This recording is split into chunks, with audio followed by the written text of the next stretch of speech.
documentary. Alright, we're having some pictures of our little boat here. We're in Collingwood, Ontario. There goes the rope, and that's fine. We got another rope on it. It's our little St. Lawrence engine. This engine was built in Brockville.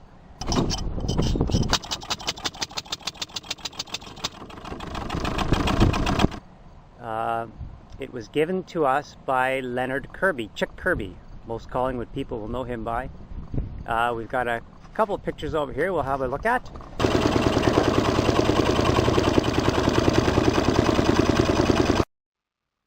And there's the boat when we were preparing to mount the engine in it.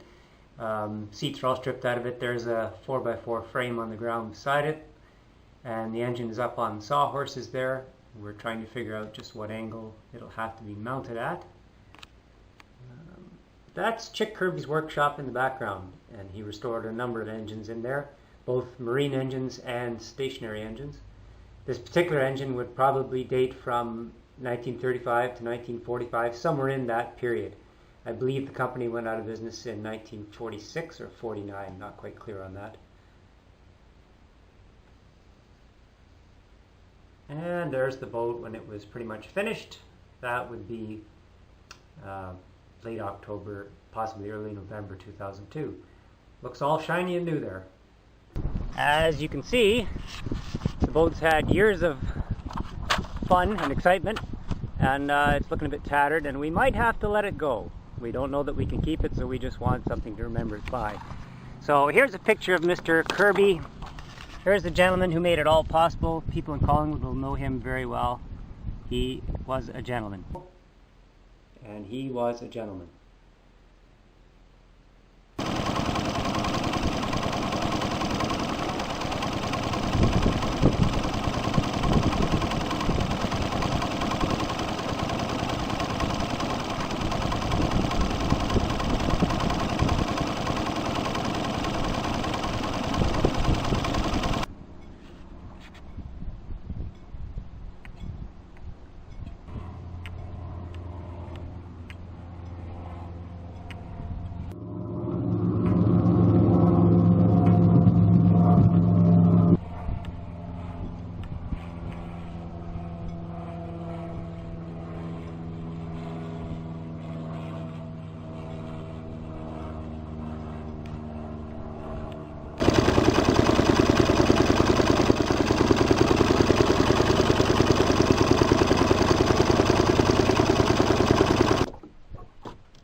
Filling up our low volume gravity feed solid brass fuel tank with a hand squeeze pump down here on the floor, and that's about good. Right there should be good.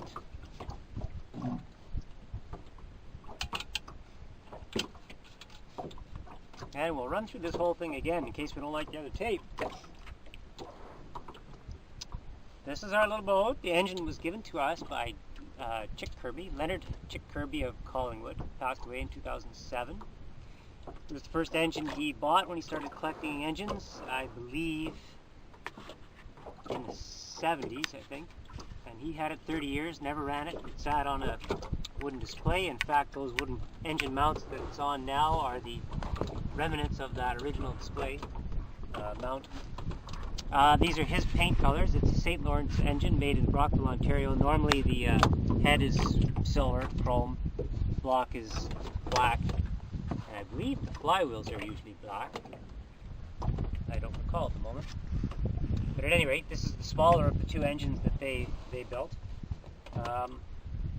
It's two-cycle. For people not familiar with them, there's the ignition timing. You set it manually to wherever you want it. Ignition is accomplished with a Model T buzz coil inside the box there, and that's just an ignition coil with a buzzer type attachment that gives you a constant spark when it's activated.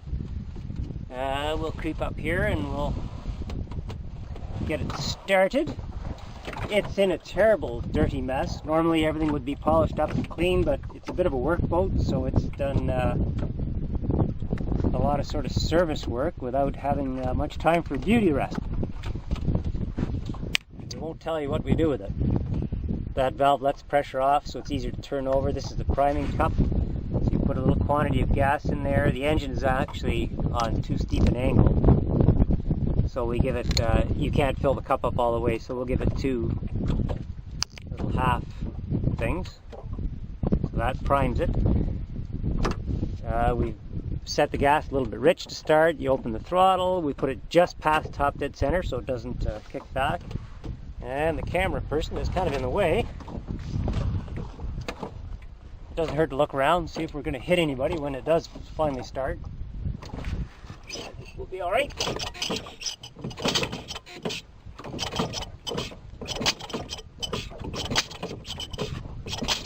This is an interesting thing about these engines.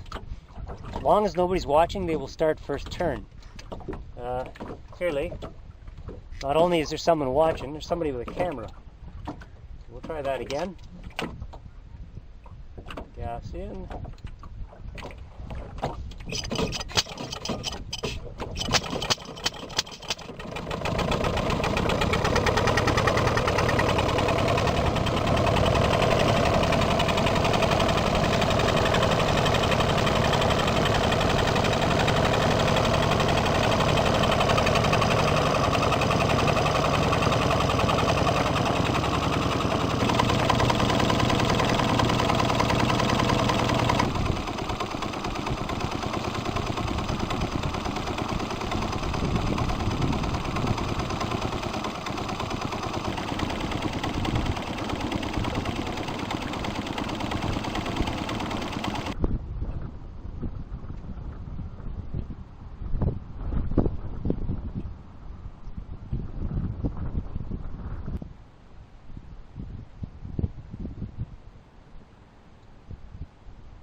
and then we'll just get it running.